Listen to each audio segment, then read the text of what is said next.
কথা বলবো বিপ্লবী নেতা, বামপন্থী নেতা জুনায়েদ সাকির সম্পর্কে। গত 4 তারিখ আমেরিকার জন্মদিন পালন হলো সংসদের দক্ষিণ প্লাজায়। অনেকে অনেক কথা বলেছেন। আমি জুনায়েদ সাকির সম্পর্কে একটু বলতে চাই। উনি একজন লেফটিস্ট, সারা জীবন রাজনীতি করেছেন,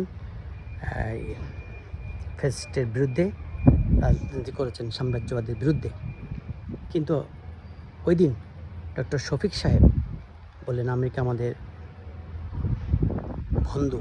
71 সালে নাকি জন্মগত কি আমেরিকা আমাদের বন্ধু। কিন্তু জুনায়েদ সাকির সাহেব, আপনি জানেন 71-এ আমেরিকা আমাদের বিরুদ্ধে ছিল এবং আমরা যাতে স্বাধীন না হই সেই ব্যবস্থা করেছিল। আমি শুধু আপনাকে বলতে চাই এই জন্য যে আপনি সারা জীবন সাম্রাজ্যবাদের বিরুদ্ধে রাজনীতি করেছেন। সামান্য একটু লোভে আপনি কিছুই বললেন না, আপনার দলও কিছু বলল না। আফসোস। আসলে আমরা সাধারণ পাবলিক, আমরা ভিউ ব্যবসায়ী নয়।